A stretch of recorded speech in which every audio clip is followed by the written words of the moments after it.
Chicken ভাজা করে রেখেছি ম্যারিনেট করা, আর ক্যাপসিকাম পেঁয়াজ এই ভাজা হয়ে গেল।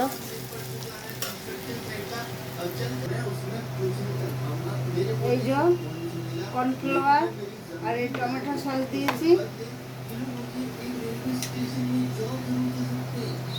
সোয়া সস সবগুলো নিচ্ছি, চিলি সস, চিলি চিকেনের চিলি সসটা বেশি করে দিতে হবে। এই যে সবগুলো নিয়েছি। এই যে রসুন আর পেঁয়াজ ক্যাপসিকাম ভাজা হয়ে গেছে, এই আদা কুচি লঙ্কা কুচি আর চিকেন ভেজে রেখেছি, এই দিয়ে দিলাম। এই একটু নাড়বো,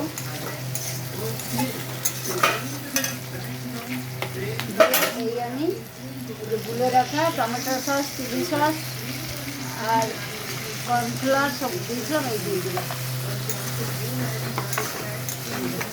আর একটু জল দিতে হবে, ও একটু লঙ্কা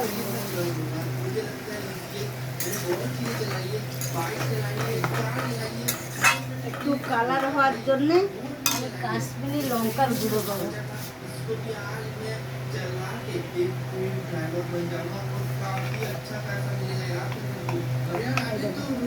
কাশ্মীরি লঙ্কার গুঁড়ো একটু দিলাম কালার হওয়ার জন্য চিলি চিকেন।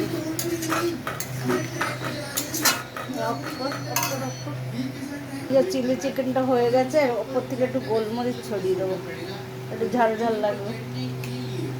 দেখুন এর কালার হয়েছে চিলি চিকেন।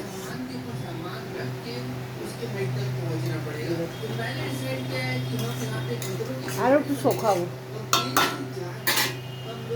এই দেখুন আমার চিলি চিকেন ফাইনাল লুক। এই দেখুন এই নামানোর মুখে এইটা একটু দেবো, এটা দিলে খুব টেস্ট হয়।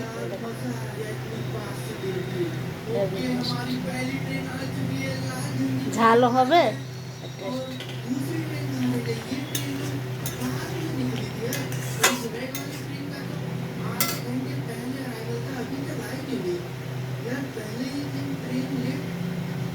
চাইনিজে এটা সেজওয়ান চাটনি, এটা দিলে খুব টেস্ট হয় চিলি চিকেনের। লাস্টে একটু দিয়ে দেবেন। এই দেখুন এইবার আমি পাত্রে নামাবো আর দেখাবো কালারটা দেখুন। আমার চিলি চিকেন যদি আপনাদের পছন্দ হয় রান্না, আমাকে লাইক করবেন, সাবস্ক্রাইব করবেন। ফাইনাল লুক চিলি চিকেন দেখুন কি সুন্দর। ক্যাপসিকামও দিয়েছি। গরম গরম রুটি করব আর ডিনারে দেখাবো চিলি চিকেন। আর